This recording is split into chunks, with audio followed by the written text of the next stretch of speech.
Do you guys want to hear how I construct it for myself? Would that be helpful? Yeah, sure. And I can share, I'll just kind of, so of course this changes over time for me, and I like update sometimes on the fly, but the main structure currently for me that I use, and I'll point out a few reasons why I structure it this way. So not to copy mine, but just try to apply the principles. I wake up without an alarm clock. That's a physical body practice, of course. Wake up without an alarm clock. Recently, I mean, that used to be a little earlier. Now it's 6-ish maybe most days. Even if it pushes into 7, that's fine. Doesn't matter. That green bottle, 750 mils of warm water with Celtic sea salt first thing, then a cold shower. I do that Jing practice before the cold shower if I feel like it. I kind of slack on the Jing side, but choose your own adventure. Oh, I won't be slacking on the Jing side. So first thing is the cold shower. Then outside, sunlight, movement, 10 minutes or so. Just whatever feels good. Basically warming up for sitting meditation. So then I'll do my sitting practice. And all of that is basically, again, warm up. So like the cold and the movement and the sunlight turns on the nervous system.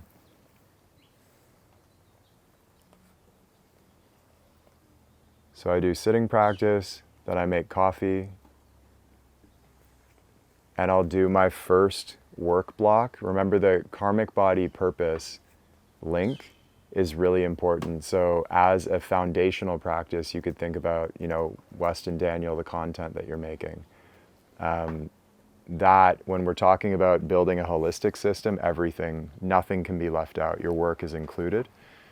So I'll do 90 minutes of work on the most important task that I have. So the most important thing for me recently, I've either been doing outlines for this retreat or the daily emails.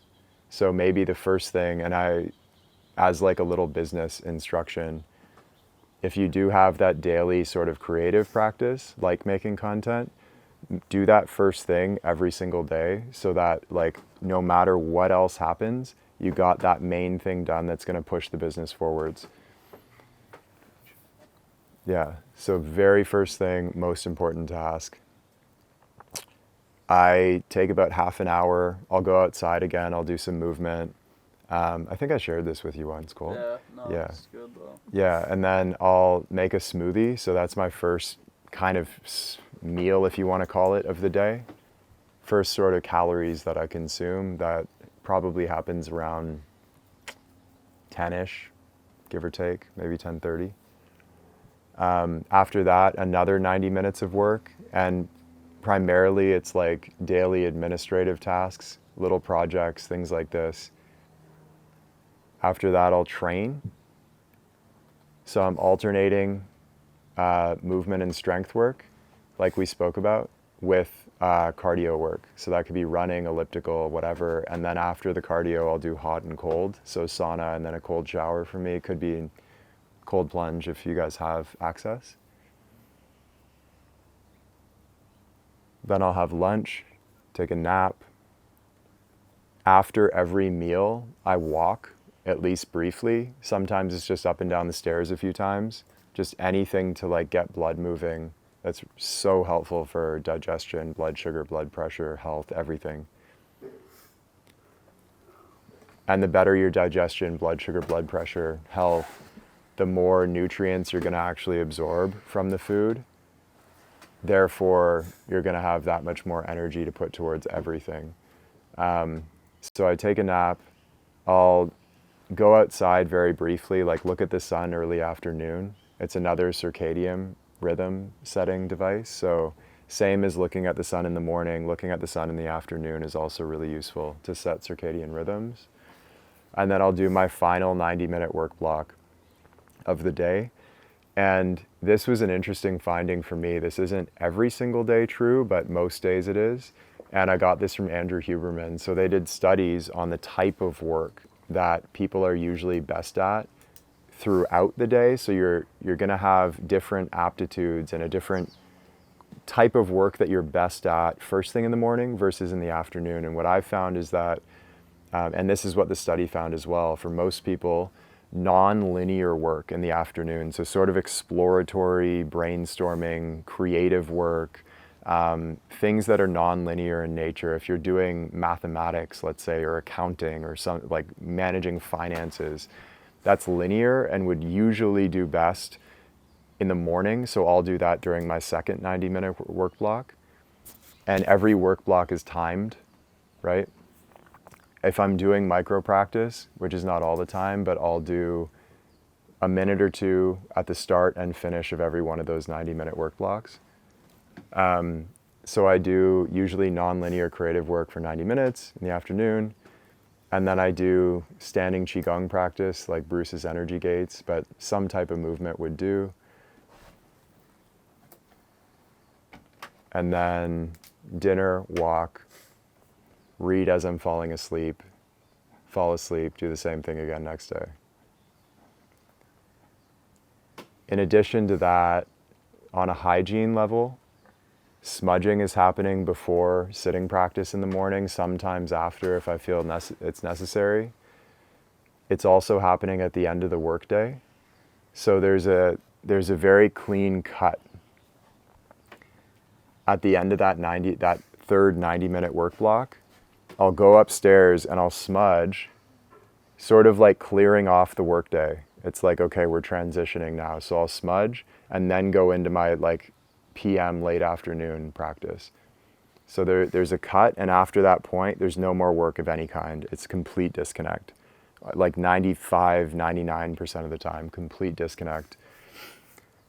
And then prayer, I've found for me is most effective. Like it's kind of happening on certain levels throughout every day, but particularly like right before I get into bed, that's the time that I'll do like a deep sort of prayer practice. And we've spoken about prayer a lot, so I won't go into detail, but I had a dream at one point. I was on retreat and I had a dream, and a close friend or teacher of mine came to me very, very, very vividly in the dream. And she sat down in front of me and pointedly, she's like, go deeper with your prayers. It's like as direct an instruction as I've ever gotten. She like came in, go deeper. And it's easy before bed to be like, okay, thank you, good day, hope everybody's great, amen. Because we're feeling lazy at the end of the day. One of the best things I've done for myself is to override that sort of routine of the prayer. If you find yourself saying the same thing over and over in the same formula, the same sequence, it's kind of getting plastic in a way. See if you can drop in a little bit deeper and make it more spontaneous. So what are you actually feeling in the moment? What's your energy actually doing? And use prayer to align yourself with universal energy again, right before you go to sleep. And then as I'm going to sleep, like I said, for me personally, that's when I've been doing this since I was a kid. I can't say that it's optimal necessarily on like a mental body level. But I really love reading while I'm falling asleep. It's like that's like pleasure for me. So I'll read philosophy, spirituality, or like light, Hitchhiker's Guide to the Galaxy type fiction.